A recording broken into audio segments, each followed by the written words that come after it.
Hello and welcome. We're diving straight into how to get the very best shotgun in Stalker 2, and the best part is, you can snag it for free super early. In fact, right after leaving the starting zone. However, we're going to do a little quick bypass card-on zone to get the other best shotgun. I'll guide you step by step with the easiest trick to make getting the best shotgun super easy and very quick. We'll also explore where to find the paid version of this shotgun, along with the key attachment to maximize its potential. But this is a pretty epic video. We'll certainly sort you out with your shotgun needs. Well, let's get into it. Now, when it comes to the best shotguns, who are the contenders? There's really 3 contenders. Keeping in mind that unique versions in most cases end up being worse as you can't change certain attachments, but it's also worth noting that by the time you fully upgrade a unique to its common counterpart, the stats end up being exactly the same.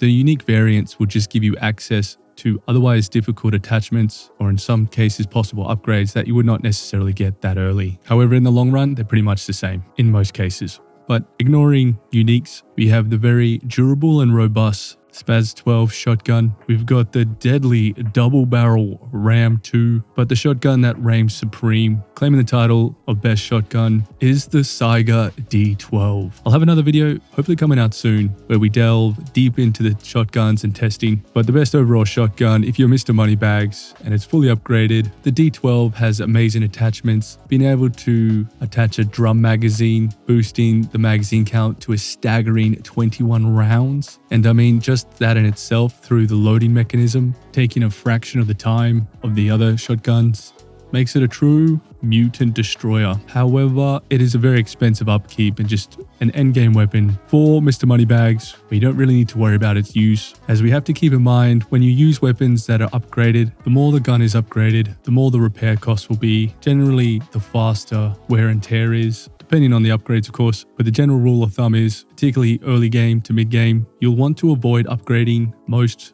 weapons as much as possible, particularly with some of the shotguns, because the less upgrades made, the less expensive they are to repair, just to drive that home. And this is where the next shotgun comes in, because it could almost be argued that it is the best overall shotgun due to its durability, upkeep cost, and a few other factors. But again, this comes down to situation and where you're up to and what's available. And that is the S.T.A.L.K.E.R shotgun, which we can get very early as well. In fact, I recommend picking this up and following this step first before we venture out and grab the best shotgun. Noting that the S.T.A.L.K.E.R has an insanely fast firing rate as well, and it's just a very well balanced weapon, terrific for early game, with lower upkeep cost, making it pretty much the shotgun of choice compared to some of the other shotguns on offer. Now let's go through how to get the S.T.A.L.K.E.R super early. Just as you finish the lesser area, I would recommend going through these steps. Now probably the best and easiest upgrade to your shotgun after completing the lesser zone main quest line will be in Chornobyl, which is a very nostalgic region, being the starting area of the original Stalker Chornobyl, and Chornobyl being one of the sneaky areas you can investigate straight after completing the lesser zone, where you can either go to the chemical plant, garbage, depending which faction you give yourself over to.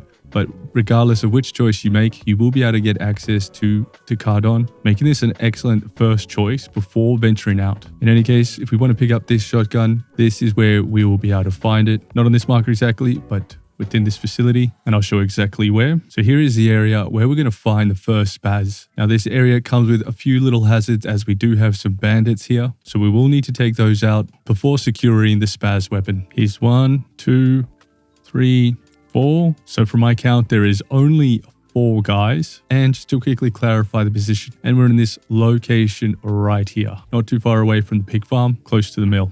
The building we're looking for is the one right here with the ladder. That's where we need to get up to. We need to get up 2 stories. So first, climbing the ladder. Alternatively, you can just come up the stairs depending how you've entered. But ultimately, we are heading up to the second ladder, or to the top story, where we will be finding a damaged spaz. Now this is going to be the earliest one we can get access to. Now when you pick it up, it will be quite heavily damaged at 42%, which if you do want to repair is going to be a hefty price. I've used it about once, so you're looking at around 7,400-ish, and that's repairing it from about, 42%. However, once repaired, we have the pretty much best early game, somewhat mid game, even to late game shotgun. Now that we've got the spaz, we're in a good set to head over straight to grab the best shotgun. Let's take a look at how to do that. Now, regardless of which area you come from, whether it be garbage or chemical plant, I would be starting my run or entry from around about here, because we need to get to here But where this bit is a little bit tricky is we have to jump along these trains, avoiding anomalies, and also getting some pretty perfected jumps, because we will be making our way all the way up here to access the weapon. And you can see the Saiga right there, just teasing us. Also noting that there is a stash up here full of goodies, so it is a bit of an obstacle course. I would recommend doing this during the day. Now, I'll tell you what, if you try doing the obstacle course, it is a bit of an absolute nightmare. A good challenge, especially this early on. There's so many anomalies that very tricky, easy to make mistakes. You could die tons of times. However, I'm just going to show you a really quick and simple way of getting it without having to go through the hassles of trying to spend a long time trying to access this crazy best shotgun. However, you will miss some extra consumables, some ammo, but I think it's a good middle ground to get this very quickly with little to no hassle. So this is how I would recommend we do it. We're going to run along the fence line, avoiding the radiation. So we'll run along the fence line. There's a few different entry points you could come in, but we're just going to run around and then avoid this whole obstacle course. So here we go. I'll just show you exactly what I'm doing. So you could use energy drinks, whatever else you want to use to get there as quick as possible, but we'll just walk along this fence line. You can see we're not taking any radiation right now, but you can see that there's some entries sort of all along the fence line. If you get unlucky and you run into some stalkers or animals, you can always just do the save scum, but otherwise just take care of them. Generally, from my testing, I haven't had any issues, but if you do hang around, there will be stalkers and other problems to navigate. Now, what we're going to do is, instead of doing this whole craziness, I tried jumping, I tried a bunch of different things, but the easiest way to do this is just to shoot the gun down. Once we've shot the gun down, we can just pick it up and we're out of here.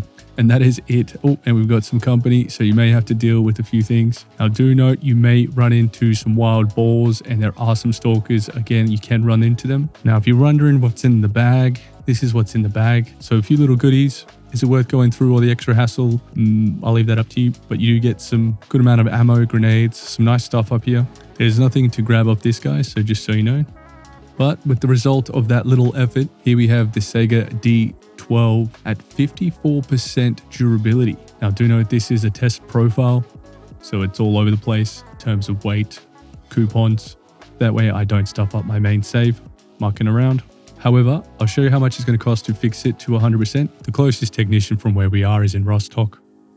So to repair it, it's going to cost roughly 10,000 credits. So keep in mind, we do get it for free, but obviously the repair is going to be substantial. Now, when it comes to buying and upgrading the D12, we're heading to Yaniv, heading to Harpy, the technician, where you will be able to perform your upgrades for the D12, as well as the SPAS. And if you want to purchase the D12, we're just heading over to Rek, where we can purchase the D12 for 24,416. And this is what's so crazy, is that we found it for free and we're repairing it for almost half the cost of just purchasing one with 100% durability. So it'll be up to you to weigh the cost of either buying it or just picking it up for free. Noting that the location that we have to get to is through the Red Forest if we go in directly from where we picked up the D12. So it's not really going to be so viable to get it as early, but just to include where you can buy it and where to upgrade it. Now, when it comes to getting the attachment, this is going to be a bit later in the game. You're not going to really be able to get access to this.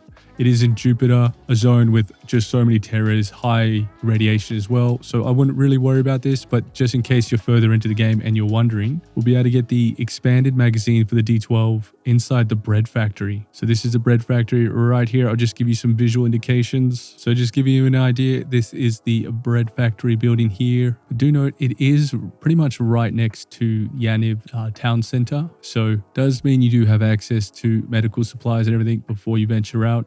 If you are going to do this, the quickest way to do this entry point is just on this side, so on the eastern side. So Yaniv town's just there, and if we go through this door right here, walking into this door, we're hooking it all right, and we are walking down this area, and we'll just keep going or sprinting most likely. And what we are trying to do is we're trying to get up to here. So luckily there is a ladder in this very room which we can climb up, and this part takes a little bit of finesse up.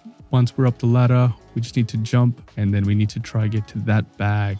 So if we jump again, we should be sweet. Do note there's some stuff on top of there, but with some persistence, we search in this bag. So here we go. Here we'll find the high capacity magazine where we'll be able to attach that bad boy. giving us a magazine count of 12 compared to the default 8, which is pretty huge. It's also worth noting that in Pripyat, there is also another extended magazine in this building here, but for the purpose of this video, I'll just let you know it's in this building. So that will get you a very solid start. In terms of having the best 2 shotguns to start off with in your early game, these will certainly give you a good boost and a head start. Thanks very much for watching. Catch you next time.